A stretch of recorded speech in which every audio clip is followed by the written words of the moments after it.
আমাদের মস্তিষ্ক সম্পর্কে আজব আর মজাদার কিছু তথ্য। প্রতিদিন মস্তিষ্কে প্রায় 23 ওয়াট বিদ্যুৎ খরচ হয়।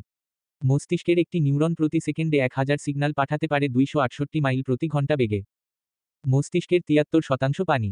ছেলেদের মস্তিষ্ক মেয়েদের চেয়ে প্রায় 10 ভাগ বড়। তবে মস্তিষ্কের হিপোক্যাম্পাস এরিয়া মেয়েদের তুলনামূলক বড়, যা স্মৃতি নিয়ন্ত্রণ করে। মাত্র 2 বছর বয়সে মস্তিষ্ক 80 ভাগ পূর্ণতা পায়, যা পরিপূর্ণ হতে 25 বছর লেগে যায়।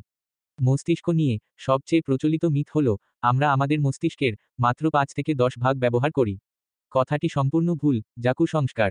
আমরা আমাদের মস্তিষ্কের সম্পূর্ণ অংশ ব্যবহার করি। এমনকি ঘুমের সময়ও আমাদের মস্তিষ্ক কার্যকর থাকে। তবে শরীরচর্চা যেমন আমাদের পেশির গঠনে সহায়তা করে, চর্চার মাধ্যমে মস্তিষ্কের সক্ষমতাও তেমনই বাড়ানো যেতে পারে। মস্তিষ্কের মোট ওজন 3 পাউন্ডের মতো, যা সারা শরীরের ওজনের মাত্র 2 ভাগ। তবে আমাদের গৃহীত খাদ্যের শতকরা 20% মস্তিষ্কের প্রয়োজনে খরচ হয়।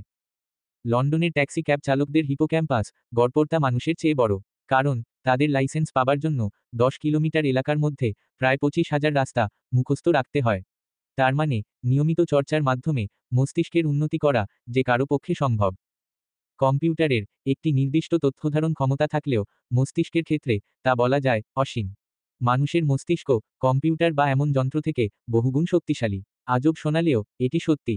যদিও কম্পিউটার ও ব্রেইনের কার্যপ্রণালী আলাদা। 2014 সালে একদল জাপানি বিজ্ঞানী ব্রেইনের 1 সেকেন্ডের কাজ তখনকার এক সুপার কম্পিউটারকে দিয়েছিল সমাধানের জন্য। এই মাত্র 1 সেকেন্ডের কাজ সমাধানে সুপার কম্পিউটারটি সময় নিয়েছিল টানা 40 মিনিট।